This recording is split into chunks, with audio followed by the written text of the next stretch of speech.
Hi, John. Thank you very Hi, much Kate. for being my guest today. It's my great pleasure to have you here on our live stream at Maisie. And I think it's a great opportunity for all the community members at Maisie to learn more about scenes behind of such a great event that is well known in the industry.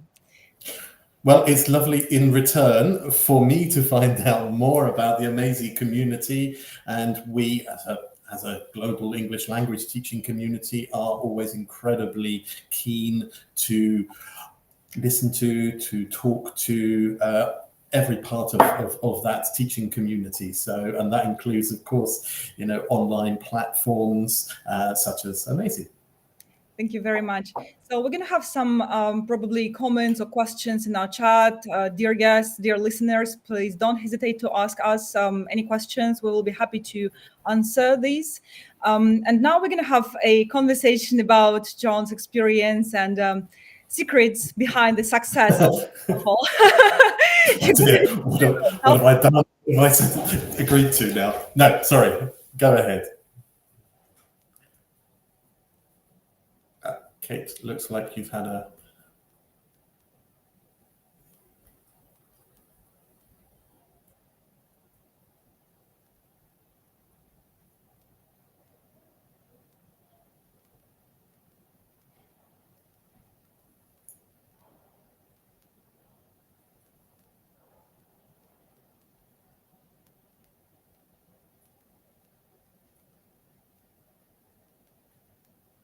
Looks like Kate has lost her signal, so we'll just hold fire and see if she can reconnect, and then I shall do my best to answer the questions.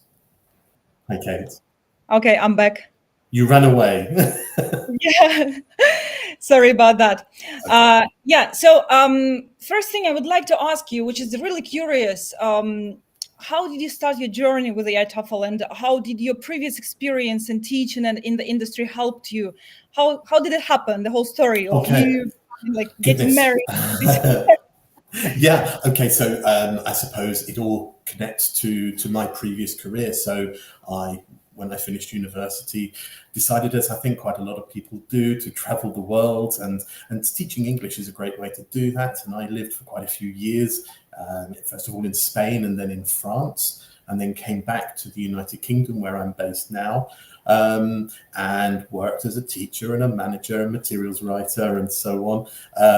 And my final role actually was as a principal of a state further education college. But then I was looking for a new challenge, and I loved the idea of working with and helping to support other English language teachers, because I'm so old, Kate, that when I first started teaching, I really struggled, particularly when I went abroad, I really struggled to connect with other teachers. There wasn't the internet, there wasn't Facebook, there weren't the online platforms. And so I felt quite isolated at times, professionally, and didn't feel really part of a community. And that's what I loved about IATEFL, and that's really why I chose to come and work with them. There is always like a personal trauma behind some success, right? Absolutely. Isn't there just? Absolutely. Yeah. And speaking about IATEFL, how does it help in teachers to integrate in the community? What it does exactly to support them? Right. Couple of ways. It's a really good question, and it's really, really important to us, because ultimately, what is IATEFL? It's an international club community for English language teaching professionals. And I do say English language teaching professionals rather than just teachers, because in our community, there are managers, there are assessors, there are materials writers, there are publishers, there are researchers, trainees, teacher trainers. So it's a big professional community. And that's the first part of it. It's a community where people can come in, join, share ideas, network, and develop themselves. The other part of it is actually we're also a registered charity. And that's something that I think certainly our head office team here and I are really, really keen on. And I know the sort of leadership of IATEFL are very keen on as well, is supporting the English language teaching community in areas of the world where there aren't the same opportunities, where there aren't the same facilities and equipment.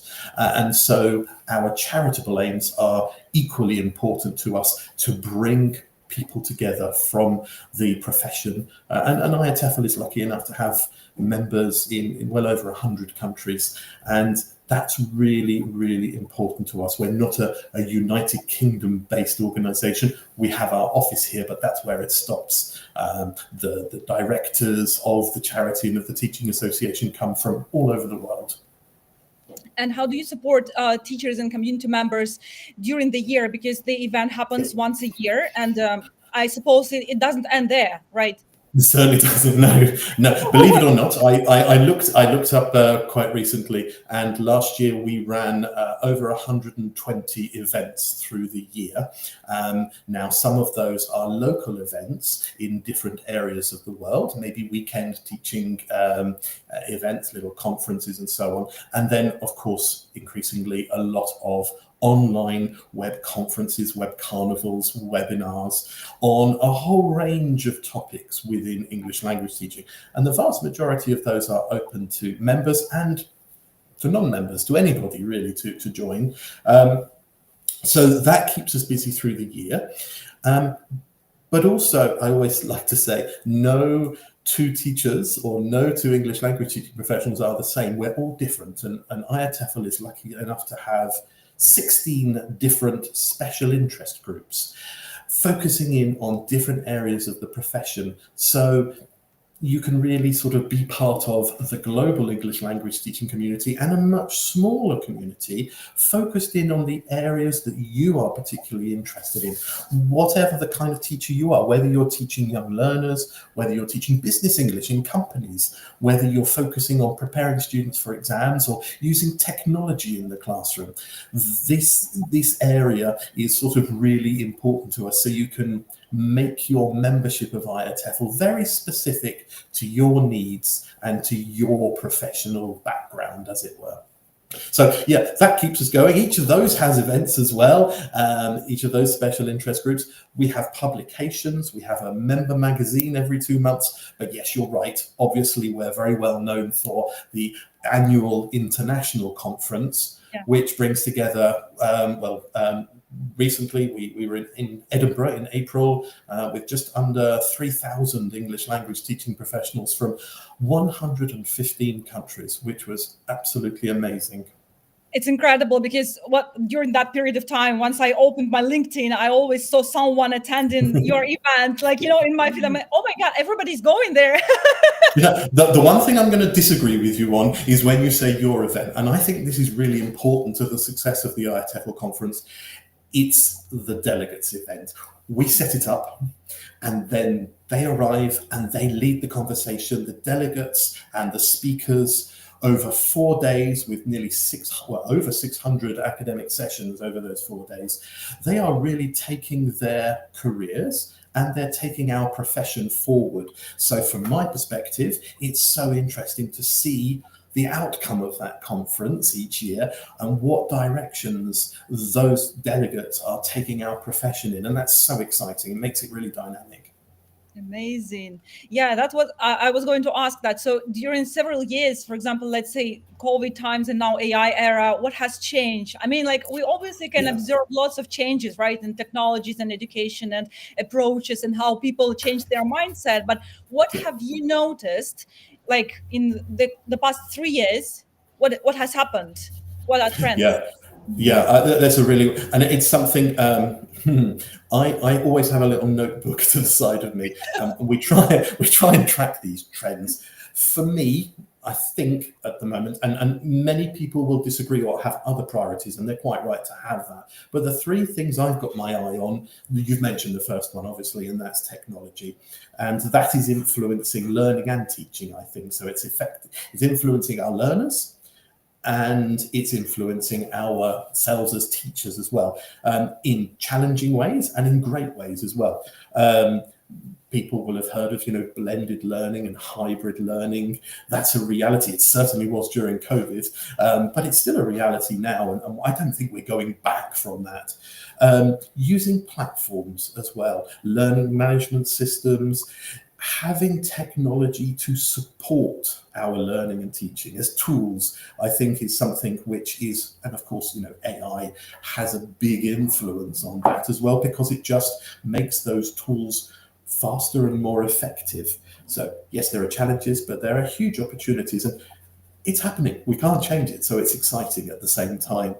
The second area, there are three. I won't go into too much detail, but the second area for me is changes to learning, and I think gone are the days when I started teaching. There were just classes of general English, whatever that means, and it was, in my context, always British English, because I came from that background. And now we see much more personalized learning. And that sort of reflects in different ways. There's obviously a greater emphasis on self-access resources, of adaptive learning, of personalized learning paths, of translanguaging as well. So I think the way we learn is changing, and I don't really think there's such a thing as general English anymore, whatever that means. I think we all learn a language for different reasons, whether it's for work or exam preparation or for travel or for migratory reasons, whatever that may be. Their personalized needs, and the learning and the teaching is reflected in that. And that's the final area, I think, is the role of the teacher. I think there's a lot of fear and nervousness about, well, gosh, is AI going to replace me as a teacher? And I don't think it will in the short term, no. I tend to think AI and technology is a tool. It's a support. It enhances learning. It enhances teaching. It's an opportunity. But I also think teachers do and are, they're changing in some ways. We've always done this. It's not just about teaching a language. It's also teaching soft skills. And so skills of collaboration, of negotiation, of digital literacy, increasingly important, of critical thinking, of creativity. Those skills we develop as we learn a language. And I think as language teaching professionals, that's an area, I think, where we can really input and influence, and yes, use technology and AI as a support, as a tool. Bit of a long-winded answer there, Kate, but those sort of are the three themes I'm seeing at the moment as the big leading ones. But that's amazing to hear such insights from a person who is deeply in the industry, because everybody's talking about AI in terms of, oh my God, it's gonna replace me. No, it's not. Oh, do you know, I've heard this the whole way through my career, from the computer is going to replace me, and then the CD-ROM is going to replace me, the internet is going to replace me. Yes, the impact of AI is going to be greater than all of those, but you can't turn back the tide, and you have to embrace. If you don't embrace, you can't influence. And if you influence, then you can shape how AI is there to be effectively used to enhance teaching and to enhance learning. So I see it, I think we have to all see it as an exciting opportunity, not a danger, because with the best will in the world, we can all travel with our mobile phone and use a translate tool to have a stilted conversation where we can ask for a bottle of water in a shop. That's not the same as interacting in order to work, to study, to develop friendships, whatever your need or reason for learning a language is. AI is not immediately going to replace the need for the teacher and those soft skills as well. So yeah, I think it's an exciting time. Also, there is this, side of coaching and mentoring and being your partner in this challenge when you are trying to learn a language. And that's tough. Absolutely. Especially if you are a person who is trying not only to learn a language, but also to move to another country, to find a job, to settle, to just to live. It's a scary thing, isn't it? I remember when I first moved to France and I was in a community where nobody spoke a word of English, and my French was very, very limited. But actually that was the best way of learning because I had no choice. But if I had those tools to support my learning, I think obviously I could have found it a little bit easier and perhaps developed my language a little bit faster as well. So yeah, they're really important. Definitely. We have a couple of people in the chat saying hello from Alexandra Popovsky. So yeah, Alex, hi everyone. Well. We're lucky enough to have Alex here. She's actually our outgoing vice president of IATEFL, so it's lovely. Hi, Alex. Oh, really? Oh, nice to meet you. Nice to see you here. Yeah. So, and also technologies are creating this super personalized world for everyone, not only in education, but also once you open your feed even on LinkedIn or you open your Netflix, you see everything is super personalized. And this is back to your thought of there is no more such a thing as general English. No, exactly. It doesn't exist anymore. It's all becoming very niche and depending on what you currently need and what is your background, what is the context. You're absolutely right. And this again is an example of an opportunity and a threat. I sometimes think if it's too personalized, then you're not seeing anybody else's perspective and you're not having an opportunity to see a wider picture. So there's a danger there, but that's in a wider sense. In terms of as a learner, everybody learns in a different way. Everybody has different strengths and weaknesses. And we find our own speed, our own pace, our own effective way of learning. And technology can really improve that. I can learn at my pace. The technology can understand where my strengths and weaknesses are and what is my reason for learning a language, what are my goals, and develop my course with the guidance of the teacher, because the technology can't do it itself. The teacher has to actually lead that technology, but the technology is there to really help that. So yeah.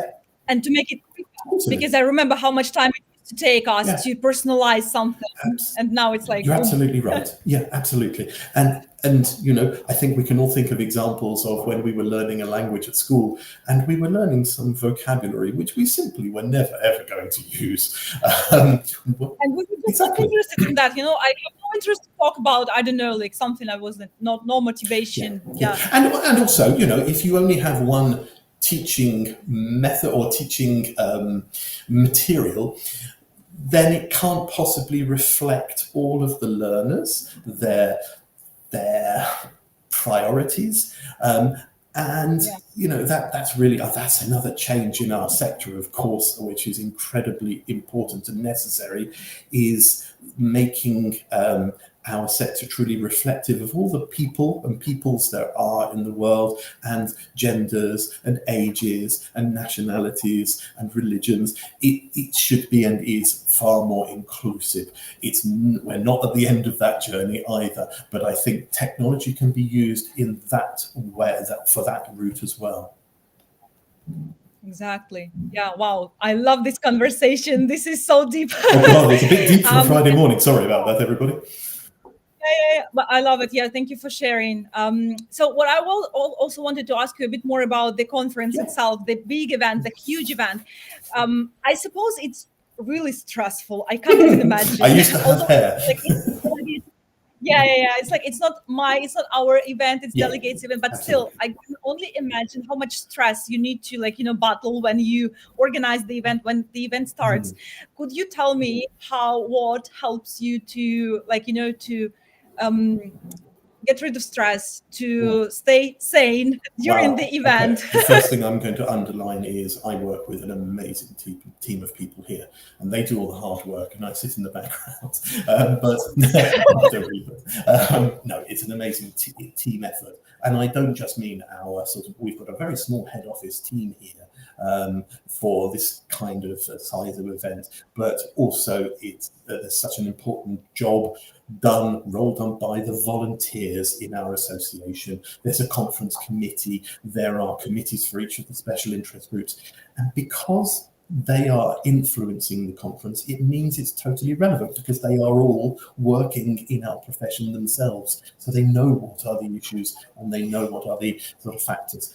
But I mean, the starting point, I suppose, is it's a long process. We have to book a venue 4 or 5 years in advance, and the moment we finish one conference, we're starting preparing for the next one. So it's a bit like that film Groundhog Day.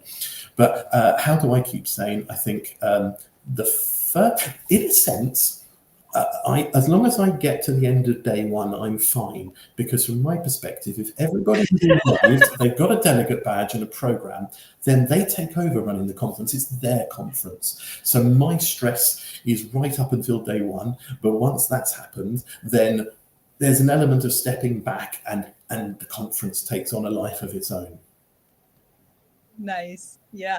I think it's something like not the same scale, but something similar to teaching a group of students for the first time, or a huge group of students, especially when you are new in the profession. Yes. Do you remember your first event at IATEFL? Oh, yes. How it was, how stressful it was, what helped you there? And probably, did you make any mistakes? What went wrong, or some moments like that? Yes, lots and lots of mistakes, and I think we British people are really bad with mistakes, because then we feel guilt and we go, oh, I'm useless and this is all terrible. But I think in any career you have to make mistakes, because then you learn from them, and I think that's the most important lesson. But yeah, I was lucky, because whilst my first conference was in 2017, but IATEFL has been organising an international conference for 58 years. So whilst it's grown in size, the ethos, the organisation of it continues to have the same integrity, and that's really, really important. So there's very much a year-round process. First of all, as a charity, we offer scholarships, a wide range of scholarships for people to be able to join the association and come and speak at the conference. Then there's a proposals process, which is really important. Every member of the association has the opportunity to submit a proposal, and they are read blind. That means we don't look at whose name is there, where they come from. It's decided upon on the integrity of that proposal.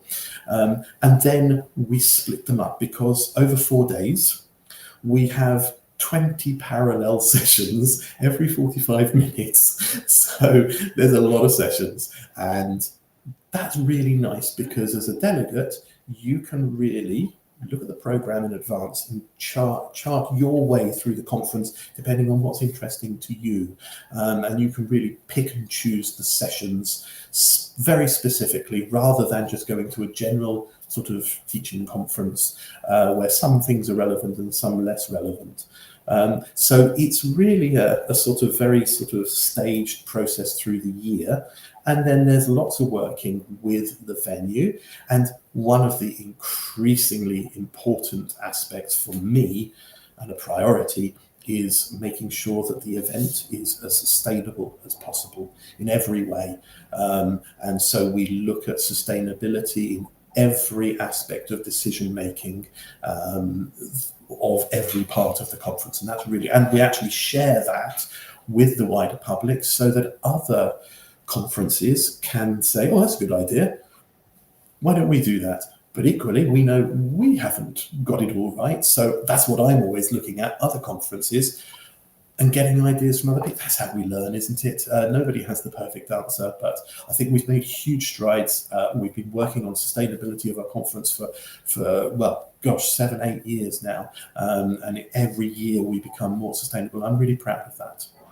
Amazing. Yeah, that's really important. And that's even more important that you show it as an example to others, and that you share with communities, with people in the industry. And that we learn from them as well. Absolutely. Yeah. No, absolutely. I think that, certainly we have that approach for the conference, and, as an association ourselves, there's always ways we can make things more sustainable. Obviously, technology can help hugely with that. We used to run almost all of our events face-to-face. people had to travel to them. Now, the vast majority of our events through the year are online. Our resources are digital. They're not printed and posted using carbon miles to get them to the other side of the world. So there's lots of opportunities for using technology to support the association, to support teaching, and also to run a professional development event like the IATEFL conference. Nice. Thank you for sharing. That's super important. And do you have any personal, or probably with your team, any specific tradition when the conference starts, like how you start your day with a cup of coffee, always looking in the window, I don't know, like, or something, just as okay. I'm gonna give it to you straight. I'm looking out of the window, seeing if it's going to rain, because the very first morning, everybody's queuing up outside to pick up their delegate badge, and we do our very best to get through that as quickly as possible, but that always worries me a little bit. We are there for a couple of days before the event, setting things up. In terms of traditions, no, I think it's just we sort of, it's an awful lot of work, it's an awful lot of hours, but it's an amazing feeling and a real sense of achievement. And I think anybody who has sort of taken on a project, or perhaps taken part in a piece of theatre or something, you get that same feeling. It's hard work and you commit to it, but there's a real sense of achievement when you come out the other end. And that's very much the case with the conference as well. And then I get some sleep for a few days. That's the tradition. No, absolutely. Yes, once we've got back, we all have a couple of days off to recover, and then really is starting the planning of the next ones. Yeah. Perfect. And in terms of, so you mentioned that when delegates, when they send proposals, it's totally like you don't know who they are, and you just read the ideas and the proposals itself. This is the number one thing. But when it comes to sponsorship, do you have any like restrictions or any specific requirements how to become a sponsor, or is it like, do you have any target audience? What would you like to have like sponsors this year or next, like in a couple of years? Right. This is a really important question, because I think actually this is really important to our delegates as well. Yes, it's a learning experience, the conference and listening to sessions, but it's also a really important opportunity for them, and they're coming from 115 different countries, to see what's new. What is new in our profession? And that's where our exhibitors and our sponsors come in. So we run a really big exhibition, which is free to attend, and all of the EdTech companies, the publishers, the exam boards, the course providers are there, showing what's new, what they're doing new, and what they're doing differently. That's really important to me as well, because I want to give our delegates that opportunity to really discover what's new, and actually for those companies to engage with teaching professionals from around the world and listen to what are their priorities and what they are needing and what they are looking for from an online platform, from a course book, from a course, a teacher training course, whatever it is. So yes, we work very closely with lots of companies who choose to share their identity, their products, their programs, their courses with our delegates, and they do that by sponsoring the event or exhibiting. And I would stress, the IATEFL conference would not be possible without that support, because that enables, us to be able to run such a big conference. And also, as a charity, we share as much as we can of our conference completely free of charge on social media. So, for example, each day of the conference, we start with a major plenary from on a major topic. But at the end of each day, each of those plenaries is shared on social media free of charge with the global English language teaching community. So that's a really important aspect of what we do as well. Of course, if you're there, then you can sort of go to the follow-up Q&A session and chat to that speaker, and then follow other routes of talks which are connected. But yeah, it's really nice to be able to share that with a global audience as well. And some companies, some founders, like what I've heard, not about your event, but in general about marketing, some of the founders and directors, they tend to think that, okay, I'm going to invest like huge money into that event and I'm going to like, become rich after that because I will have lots of conversions. But sometimes it doesn't work. So in your opinion, what is the best Right. way to It's a really good question. participate in Yeah. the IATEFL as a sponsor Yeah. and to make the most Yeah. of that? Yeah, I think that's a really good thing, and it's a good question, and it's so important because this is a big investment for a company, and they want to make sure, totally understandably, that they achieve their objectives, whether that is building contacts or sharing their brand or their platform or their product or service with a global audience. So that's really important. We do it in a number of ways. The first way is we actually have a huge range of different sponsorship packages, which we encourage companies to actually say, well, yes, this is my focus. Let's say their focus perhaps is on sustainability. Well, then they could work with us as our sustainability partner, or mindfulness, for example, or whatever it is. The same with the exhibition. It's a matter of making sure that they have the opportunity to interact with as many people as possible, and to get a valuable interaction as well.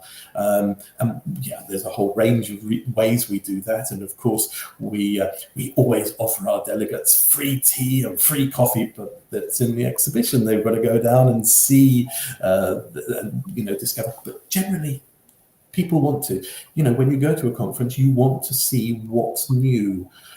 How can I improve my bag of my toolkit as a teacher? What's new? What's the new course book? What's the new online platform that's going to help me either with my teaching administration perhaps, or exam preparation, or guided learning, whatever it is. Teachers obviously want to see what's out there and then go back. Either if they are the decision maker themselves, then they can talk to that company and engage, or they can go back and talk to their line manager, to their sort of academic manager or director, and pass on the information about that new platform. So it's getting the word out and sharing it. I think sometimes that's more important than just a long contact list of people you haven't actually met, had time to have a quick chat with, and so you're not really sure of their priorities. Trying to personalize it a little bit more makes for far more. We're back to personalization, aren't we? Yes, it makes it a more valuable interaction. So yeah, we're really keen to do that. We can't run our conference without our exhibitors and sponsors, but equally, we need to make sure that it's a valuable experience for them. Because a valuable experience for them is a valuable experience for the delegates. That's the goal. That's the goal. Yeah, absolutely. Yeah. It's a win-win. That's what we look for. Mm-hmm, mm-hmm. And speaking about the secrets behind IATEFL, what would you call? Why is it so successful? Why do you think it's keeping the pace and keeping this position of one of the top events in the UK? I think one of the most important reasons is because it's so international. We are lucky enough to have, people from, as I said, 115 countries, but they're not just attending, they're speaking. That's so important. This is not about a small group of people telling a global audience how they think things should be. It's people from different countries around the world explaining what they are doing, what are their challenges. And from our perspective, every year it is sitting down afterwards and saying, what worked? And what can we do new next year? Trying things out, but developing as well. Because if the conference and if IATEFL doesn't develop in line with the profession, which is always changing, then we lose our relevance. So I think that's a very important part. I think a second one is perhaps connected with sustainability and cost as well, that there are a lot of events around the world each year, generally smaller events, which are very good quality. But nonetheless, if I have to go to an event in this city and then an event in this city and then an event in this city for perhaps 1 or 2 days each, then that can be costly and have a sustainability impact. What we see, and we hope we see, is that people are deciding, well, IATEFL's a one-stop shop. I've got a complete week and I can not only attend lots of sessions, but they're all going to be directly related to my interests, because I can choose my path of sessions between those 600 sessions to make it really relevant to me. Personalization again. So it's being led by those teachers, those speakers, and ultimately, IATEFL is only really successful because it's led by its volunteers, and they are all in our profession, guiding our profession, and we couldn't do it without them, but it means that we are continuing to be relevant to our profession. So it seems to me like you give the stage to people and you give the tools in the hands of teachers, you give it to them, rather than just trying to control everything and being like, first time's the brand, and then people always say, what was the theme of the conference, or what's going to be the theme of the conference next year? And my response is always, you tell me, because you decide it. I don't. We provide the platform, and then you actually give the input. And there's a nice line which I heard once, which I like to use, is that coming to the conference, you are developing yourself, but you're also developing the profession. You're taking our profession forward. And that's amazingly exciting. And I think for every participant, it's such a great feeling that if they can contribute, that's up to them how it's going to be changing in the future. And this is more shaping this future. And that's absolutely. And then, of course, I would say, get involved. It's not just a question of joining IATEFL. There are, of course, great opportunities. You join IATEFL, you get all sorts of member benefits, including, of course, being able to submit a proposal to speak at the conference. But then the next step is volunteering yourself.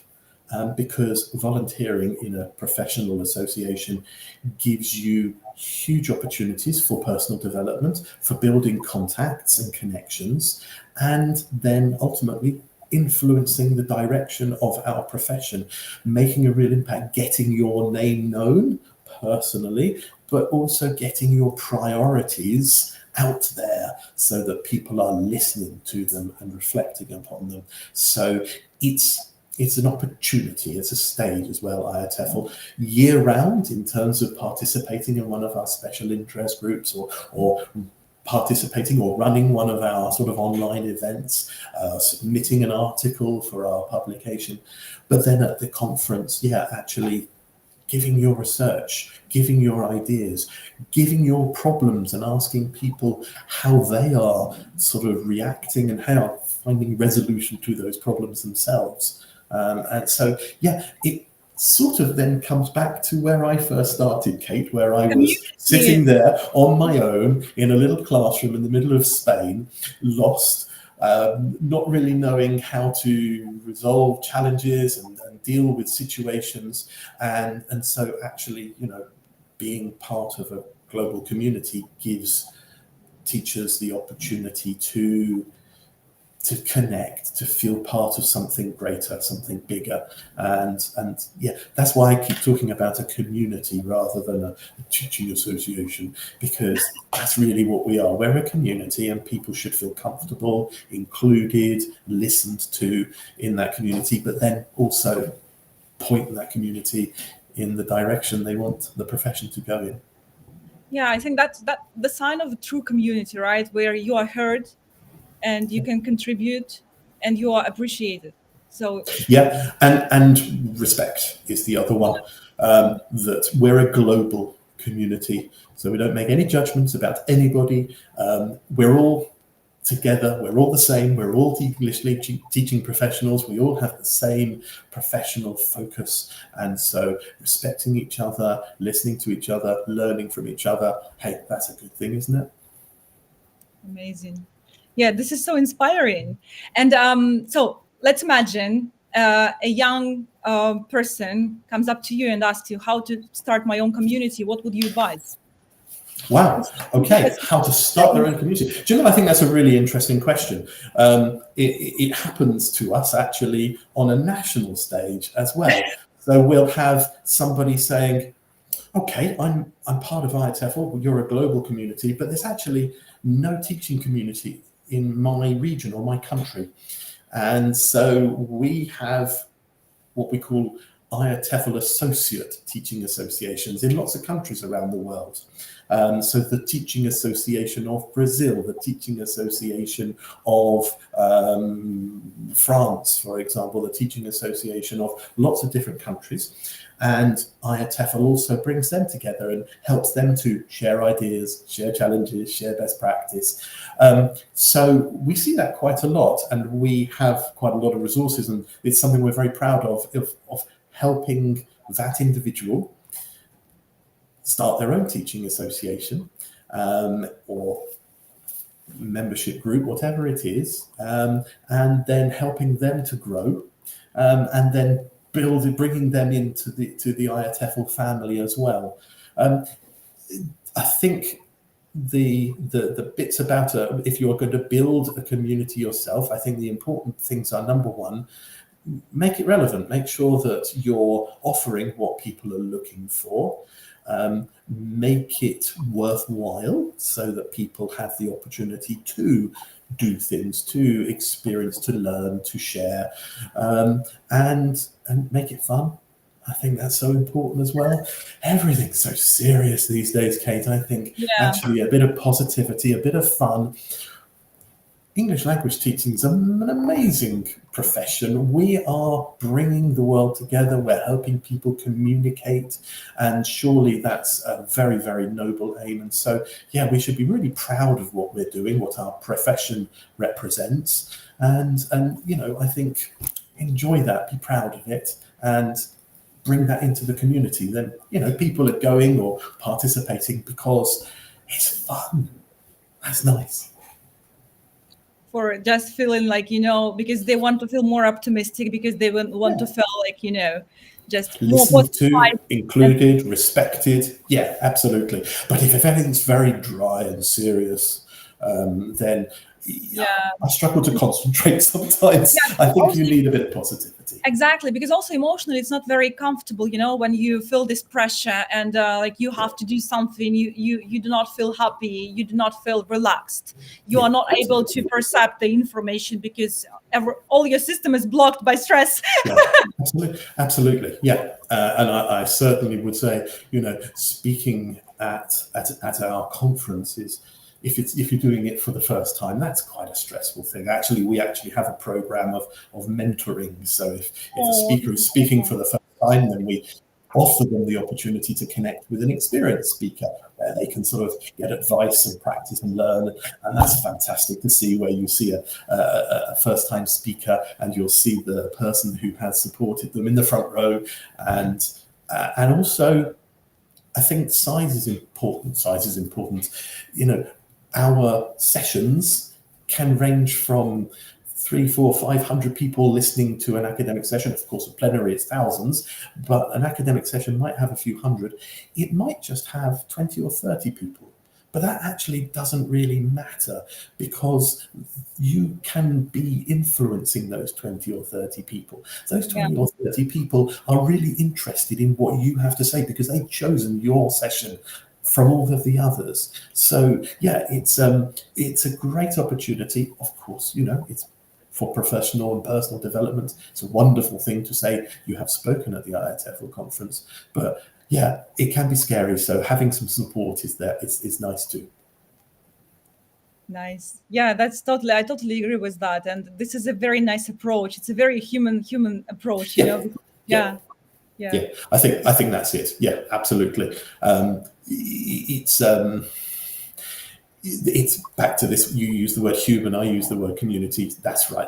It's what brings us together. And that's where, you know, we can say, well, the technology is there to support us and help us, but it can't replace that human interaction. Exactly. And learning a language, communicating, speaking, these are human things, and the emotions we have when we do those things, that can't be replicated either. So yeah, don't worry, everybody. You will have a career, you will have a future, but embrace technology at the same time. Embrace platforms, embrace those tools that can support you as a teacher, because it's going to make your teaching more effective. It's going to make the learning more effective as well. That has been an incredible conversation, John. My last question before we wrap up: can you share any what is the source of inspiration for you? Where do you get it? And maybe book, maybe nature, maybe people. I don't know. Like, share your way to get inspired. In terms of, I'll give a couple of answers. The inspiration for me, two things. First of all, personally, walking with my dog in the countryside or along the coast. That's where I get my downtime, and I get inspired by nature and calmed and back in contact. In terms of IATEFL, my motivation comes from my very, very first IATEFL conference, where I wasn't working for IATEFL, I was a teacher. I attended the conference, and I stayed in a hotel quite a long way from the conference venue because I couldn't afford anything anymore. And I stayed, and in the room next to me was a lady from a rural part of India, and she was at the IATEFL conference for the first and only time. Her local community had helped finance for her to be there, and she was going to go back and go around the schools in her local area and share what she had learnt. And I found that a very humbling experience. And I thought, gosh, IATEFL's really making a difference. It's not just about, the high end, the technology, the taking the dynamic technology of the future in English language teaching. It's about real teachers in real communities, and I always think of that lady because she's my inspiration. Wow, does she know about that? No. Probably, if she watches or the recording. You never know, but yeah. Yeah. Okay. That was a very inspiring conversation, John. Thank you so much. Lovely to talk to you. Pleasure, Kate. And lovely to see everybody. Thanks for your time and for listening, everybody. And I hope to see some of you hopefully joining IATEFL and perhaps joining us at our next conference. Bless you, Kate. I'll look forward to seeing you in Brighton on the South Coast in April next year. Bye. Take care. Bye-bye.